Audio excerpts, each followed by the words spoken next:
السلام علیکم ورحمۃ اللہ وبرکاتہ۔ یہ جو آپ نے کلپ ایک شیئر کیا نا حسن اللہ یاری صاحب کا، ایک تو یہ کہ حسن اللہ یاری صاحب کو شیعہ آن نہیں کرتے، اور پوری دنیا کے شیعوں کے مختلف علاقوں مختلف ممالک سے ان کے خلاف فتاوی جات موجود ہیں کہ یہ بندہ، اس کا شیعوں سے کوئی تعلق نہیں ہے،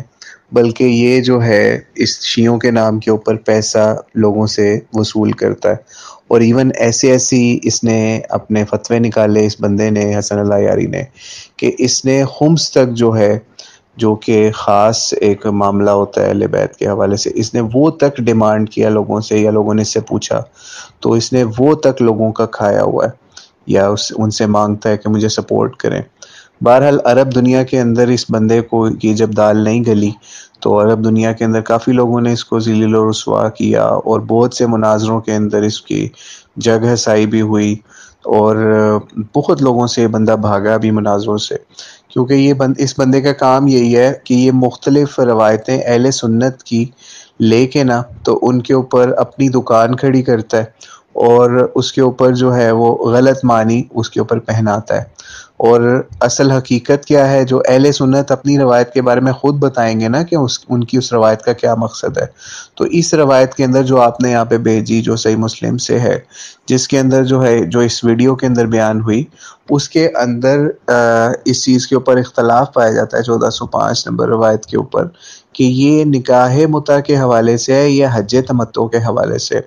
لیکن بہرحال یہ معاملہ جو ہے اہل سنت کے ہاں جو ہے اسٹیبلش شدہ ہے، اور اسی صحیح مسلم کے اندر بہت سی روایات مل جاتی ہیں جس کے اندر پتہ چلتا ہے کہ نبی علیہ الصلوۃ والسلام نے متع کے نکاح کو حرام قرار دیا۔ اب متع کا نکاح کیا ہوتا تھا؟ نکاح متع یہ ہوتا تھا کہ آپ جو ہے ایک ایکسپائری ڈیٹ مقرر کر لیتے تھے کہ ہم 10 دن کے لیے نکاح کریں گے، یا اتنے دنوں کے لیے نکاح کریں گے، یا اتنے مہینوں کے لیے، اتنے سالوں کے لیے نکاح کریں گے۔ فور ایگزامپل، آپ کسی علاقے میں گئے ہیں، کوئی جنگ ہے، کوئی غزوہ ہے، اور آپ اپنے ساتھ اپنی ازواج کو نہیں لے کے گئے ہوئے،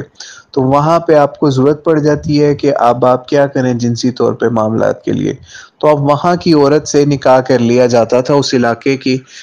جو بھی قبائل ہوتے تھے ان سے کہا جاتا تھا کہ ہمارا ان سے نکاح کر دیں، اور ان سے جو ہمارا نکاح ہوگا اس کے اوپر یہ شرائط ہوں گے، اس کے اندر یہ شرط ایک مین ہوگی کہ جناب ہم اتنے مہینے یہاں پہ رہتے ہیں، یا اتنے دن ہمارا یہاں کام ہے، تو ہم اتنے دنوں کے لیے اس کے نکاح میں رہیں گے، ٹھیک ہے۔ تو اس طریقے سے عرب دنیا کے اندر نکاح ہوتا تھا۔ اس نکاح کو آج کے نکاح متع، یا آج کے جو رائج متع ہے ایران کے اندر، یا پھر کچھ روافظ جو ہیں یا شیعہ جو ہیں جو کرتے ہیں، قبا خانے جو ہیں، جو اس طرح کی جگہیں غلط قسم کی بنی ہوئی دنیا کے اندر، متع سینٹر جو بنے ہوئے ہیں ہڈن، ان کے نام پہ کرتے ہیں کہ وہ جاتے ہیں وہاں پہ پیسہ دیتے ہیں، پرچی لیتے ہیں، اور لڑکی جو ہے اس کے ساتھ وہ زنا کیری کرتے ہیں، اور اس کو متع کا نام دے دیتے ہیں۔ یہ بالکل متع نہیں ہے۔ اہل تشیع کے علماء، جید علماء بھی اس کو نکاح متع قرار نہیں دیتے، وہ اس کو زنا ہی قرار دیتے ہیں، ٹھیک ہے۔ تو اس طریقے سے جو چھپ کے اور اس طرح کے کام جو کرتا ہے، نکاح تو ہوتا ہی اعلان کر کے ہے، چاہے وہ کسی بھی قسم کا نکاح ہو۔ عرب دنیا کے اندر بہت سارے نکاح رائج تھے، ان میں سے ایک نکاح متع تھا، یعنی جو نکاح متع جس کو نبی علیہ الصلوۃ والسلام نے بھی کافی عرصہ جائز رکھا، اور خیبر کے موقع کے اوپر 7 ہجری کے قریب جو ہے، غزوہ خیبر کے قریب جو ہے اس کو ختم کیا گیا، اس طریقے سے منع کیا گیا اس سے کہ اب یہ مسلمان نہیں کریں گے۔ لیکن وہ ایسا اعلان تھا کہ وہ خیبر کے موقع کے اوپر گدھے کا گوشت، یہ نکاح متع، اور پیاز اور لہسن بدبودار چیز کھانا، یہ اس وقت منع کر دیا گیا۔ لیکن کچھ صحابہ نے اس کا فہم یہ لیا کہ یہ صرف ٹیمپریری طور پہ منع کیا گیا۔ یہی وجہ ہے پھر نبی علیہ الصلوۃ والسلام کی طرف سے انہی احادیث کی کتابوں کے اندر فتح مکہ کے موقع کے اوپر بھی ایک اعلان ملتا ہے، یا مکہ جب فتح ہوا اس کے بعد بھی ایک اعلان ملتا ہے کہ نبی علیہ الصلوۃ والسلام نے نکاح متع کو منع کر دیا، ٹھیک ہے۔ اور جو روایات ہمیں ملتی ہیں اس کے اندر 2 طرح کی روایات ملتی ہیں، ایک میں نکاح متع کا ذکر ہے، اور ایک میں حج تمتع کا ذکر ہے، جس میں ایک ہی سفر کے اندر آپ حج بھی کرتے ہیں اور عمرہ بھی کرتے ہیں، اس کو حج تمتع کہتے ہیں۔ اور اسی سے ملتا جلتا لفظ ہے، یعنی ایک ہی سفر میں 2 چیزوں سے فائدہ اٹھانا، وہ متعۃ النساء یا متعۃ النکاح بھی اس میں شمار کر لیتے ہیں اکثر لوگ۔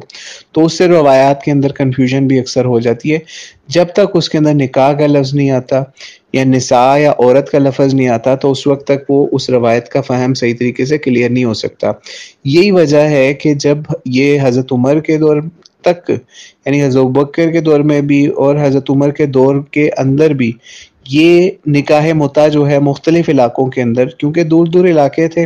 اور کچھ چیزیں ایسے احکام تھے اسلام کے جو ان علاقوں کے تک کلیئرلی پہنچے نہیں ہوتے تھے،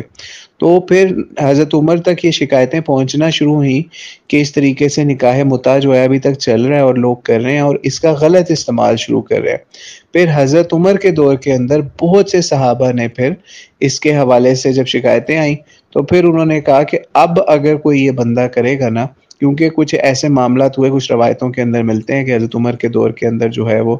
ایک بندے نے کیا اور اس کا جو ہے بچہ ہوا، تو کوئی معاملہ اس بڑے لیول پہ چلا گیا،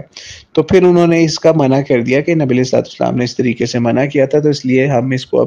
اگر اب کوئی کرے گا تو ہم اس کو پھر سزا دیں گے اس کے اوپر۔ تو اس لیے حضرت عمر کے دور کے اندر پھر نبی علیہ السلام کے ہی حکم کی تعمیل کے اوپر، یعنی جو انہوں نے ٹیمپریری طور پہ اس کے اوپر پابندی لگائی تھی، حضرت عمر نے اس کے اوپر زیادہ سختی سے پابندی لگا دی۔ یہی وجہ ہے کہ نبی علیہ السلام کے دور کے بعد بھی ہمیں کئی صحابہ کے حوالے سے کئی آثار ایسے مل جاتے ہیں کہ انہوں نے بھی یہ کام کیا۔ اب ہم لوگ کیا کریں آج کے دور میں؟ اب تو یہ ہمارے لیے معاملہ آ گیا نا کہ اب ہم لوگ کیا کریں اس حوالے سے؟ تو ہم لوگوں کے لیے یہی ہے کہ ہمارے لیے عافیت اور آسانی یہی ہے کہ ہم نبی علیہ السلام کی سیرت اور سنت کو دیکھیں۔ کیا نبی علیہ السلام نے نکاح متع کیا؟ تو جواب ہے نہیں کیا۔ کیا حضرت ابو بکر نے نکاح متع کیا؟ نہیں کیا۔ حضرت عمر نے کیا؟ نہیں کیا۔ ٹھیک ہے، یا مولا علی علیہ السلام نے کیا؟ نہیں کیا۔ جب ہمارے پاس اتنے بڑے بڑے سٹینڈرڈ آ رہی ہیں اور سب سے اوپر کا سٹینڈرڈ ہے نبی علیہ السلام، جب نبی علیہ السلام نے نکاح متع نہیں کیا اور اس کو پسند نہیں کیا، نہ اپنے لیے، نہ اپنی بیٹی کے لیے، نہ اپنے بچوں کے لیے، نہ اپنے جو ہے وہ نواسوں کے لیے، نہ ہی اپنے جو ہے لاڈلے مولا علی کے لیے نہیں کیا ایسا کوئی نکاح متع، نہ ان کو اس کی اجازت دی، نہ کر کے دکھایا، نہ پریکٹیکلی کر کے دکھایا، تو ہم کیوں صحابہ کے دوروں کے اوپر یا صحابہ کے پیچھے ان چیزوں کے اوپر چلیں؟ ہمارے لیے عافیت اور آسانی یہی ہے، ہم اسی نکاح کو اپنائیں جو نبی علیہ السلام کے دور کا ہے۔ ہاں، اگر کوئی ایسا اضطراری کیفیت آ جاتی ہے جب آپ کے لیے حلال حرام والا معاملہ آ جاتا ہے، آپ دوسرے ملک میں چلے جاتے ہیں اور وہاں پہ آپ کو اعلان کر کے ایسا نکاح کرنا پڑ جاتا ہے کہ میں 6 مہینے کے لیے، سال کے لیے، یا 1 ہفتے کے لیے، 10 دن کے لیے، 15 دن کے لیے ایسا نکاح کرنے لگا ہوں، حق مہر بھی اتنا میں رکھوں گا، اور اس کا باقاعدہ شرعی طریقے سے اس کا نکاح ہوتا ہے گواہوں کی موجودگی میں، تو وہ نکاح متع جو ہے ہم اس کو ٹیمپرری طور پہ ٹھیک مان لیں گے، لیکن اس کو بھی دائمی طور پہ صحیح کوئی بھی عالم دین، نہ شیعوں کا نہ سنیوں کا مانے گا۔ تو اس لیے اگر کوئی اضطراری کیفیت میں زنا سے بچنے کے لیے اس لیول کے اوپر جا کے یہ کام کرتا ہے، کسی سفر میں، کسی جنگ میں، کسی اور معاملے کے اوپر، تو پھر اس کی اجازت جو ہے وہ علماء کسی نہ کسی اضطراری کیفیت کے اوپر شیعہ سنی کے اندر آپ کو کسی نہ کسی طریقے سے مل جائے گی، اور صحابہ کے افعال سے بھی مل جائے گی، لیکن ہم اس کو نبی علیہ السلام کی سنت، سیرت یا قرآن کا حکم بنا کے پھر بھی کبھی بھی پیش نہیں کر سکتے۔ تو اللہ تعالیٰ سے دعا ہے اللہ تعالیٰ ہمیں نکاح متع کی ایسی برائی سے محفوظ کرے کہ جس کی بیس کے اوپر لوگ زنا تک چلے جاتے ہیں۔ تو اللہ تعالیٰ سے دعا ہے اللہ تعالیٰ ہمیں اس سے محفوظ کرے اور ہمیں اس میں عافیت والا، ہمارے لیے ہمارے جو دوسرے نکاح ہی ہوتا ہے اس میں ہی عافیت والا معاملہ فرمائے۔ واللہ اعلم بالصواب۔ السلام علیکم ورحمۃ اللہ وبرکاتہ۔